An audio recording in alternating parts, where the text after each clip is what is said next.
Herzlich willkommen zu einem neuen Video hier auf dem Katana-Kanal. Heute schauen wir uns auf Zuschauerwunsch ein eher unscheinbares Detail am Samurai-Schwert an. Diese Kordel hier an der Schwertscheide, wofür das Band überhaupt gebraucht wird, welche Arten von Sageo es gibt und die wichtigsten Variationen für die Bindung zeigen wir in dem Video von heute. Das Sageo ist wie immer bei japanischen Begriffen alles richtig und es ist der Name für ein Band. Meistens sieht man diese Sageo so gebunden wie bei diesem Schwert hier. So ist es natürlich schwer zu sehen, was die eigentliche Funktion der Kordel ist. Wenn das Schwert am Gürtel getragen wird und durch den Obi gesteckt wird, verhindert dieser Knauf hier, dass das Schwert durch den Gürtel rutscht. Dieser Knauf wird Kurigata genannt. Das Sageo-Band ist dann eine zusätzliche Sicherung. Das Band wird am Obi-Gürtel angebracht und falls das Schwert dann doch mal durchrutscht, wird es zusätzlich noch durch das Band gehalten. Die Länge der Sageo für ein Katana ist in der Regel 1,80 Meter bis 2,20 Meter. Für Wakizashi und Tanto gibt es kürzere Bänder. Es gibt viele Arten von Sageo. Die Materialien dafür sind Baumwolle, Kunstfaser oder Seide. Seide ist dabei das hochwertigste Material und Kunstfaser das günstigste. Vor allem gibt es aber Unterschiede beim Design. Sehr beliebt ist diese Shige-Uchi-Form. Die ist eher grobmaschig und gibt es häufig mit Farbkombinationen wie blau-weiß, aber auch einfarbig.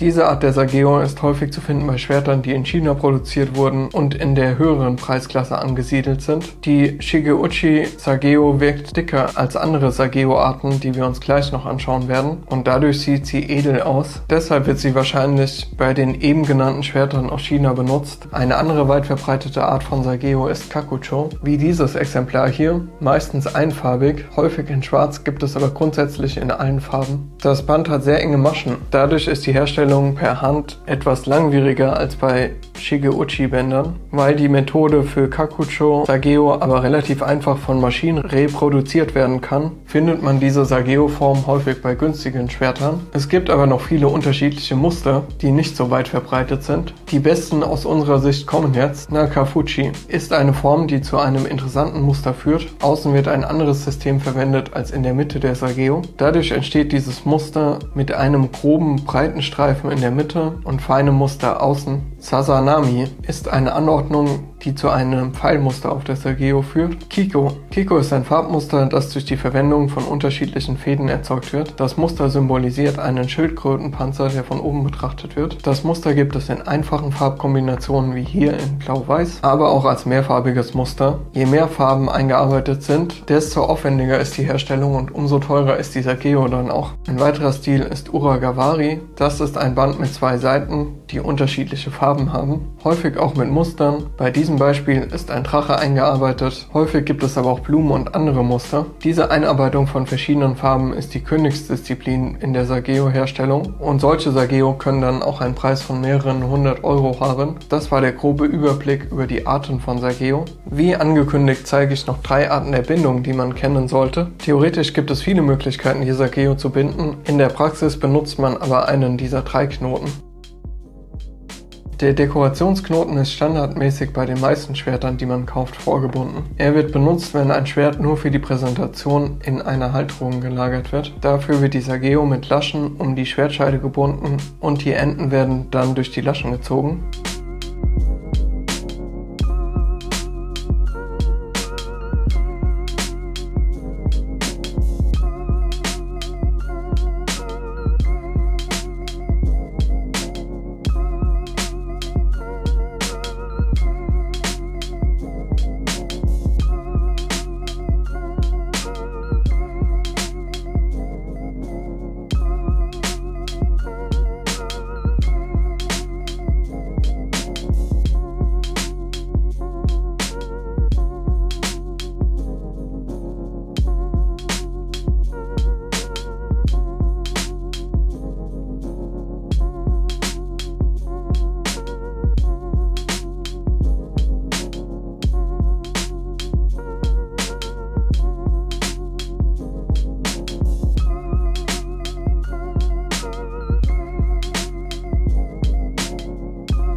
Für Schwerter, die auch für Training benutzt oder transportiert werden, gibt es noch andere Knoten. Für den Transport gibt es einen speziellen Knoten, der das Schwert in der Schwertscheide sichert. Dafür wird zuerst ein Basisknoten gebunden. Er ist das Fundament für den Rest. Wir zeigen heute einen Doppelknoten, der sieht etwas schicker aus. Theoretisch kann man ihn aber auch einfach binden.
Der Knoten verhindert auch, dass das Band von der Corrugata rutschen kann. Die Sageo wird dann über die Zuba gelegt und einmal um den Griff gewickelt, danach auf die andere Seite der Zuba und dann um sich selbst.